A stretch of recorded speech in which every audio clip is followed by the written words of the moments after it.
Perkenalkan, nama saya Desi Kumalasari Burutarigan. Saya dari kelompok 10. Di sini saya akan memaparkan materi untuk memenuhi tugas dari Ibu Resto Sidebang selaku dosen konsep dasar bahasa Indonesia.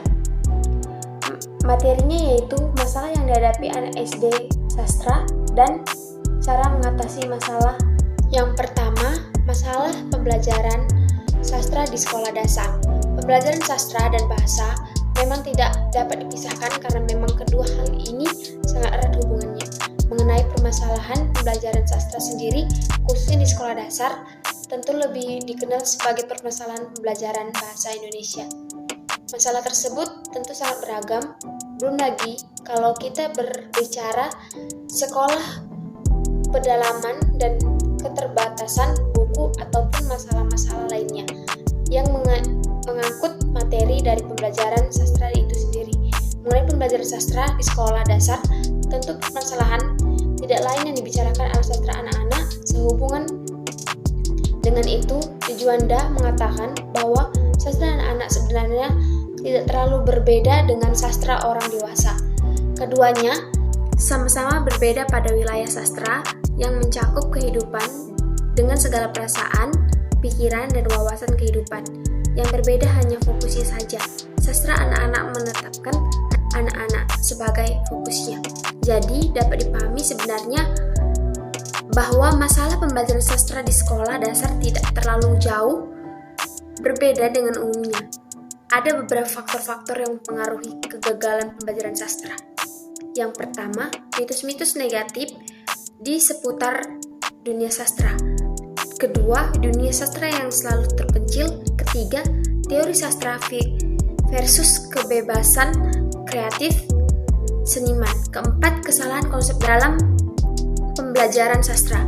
5. Dongeng lama tentang keterbatasan alokasi waktu pembelajaran. Keenam, pola pembelajaran dan sistem evaluasi.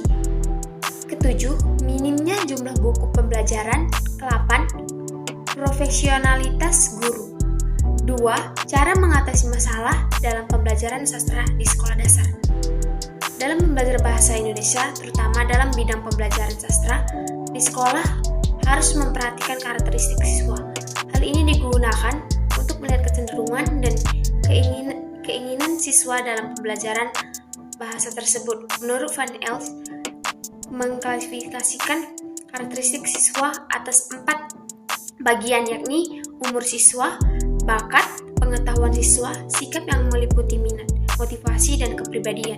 Juga harus memahami bakat serta beberapa pengawasan bahasa yang diketahui siswa yang dididik, karakteristik yang sangat berpengaruh terhadap belajar. Hasil belajar siswa adalah sikap meliputi minat, motivasi, dan kepribadian. Menurut Kamus Besar Bahasa Indonesia, strategi bermakna sebagai rencana yang cermat mengenai kegiatan untuk mencapai sasaran khusus. Strategi dapat diartikan pula sebagai upaya untuk mensiasati agar tujuan suatu kegiatan dapat tercapai.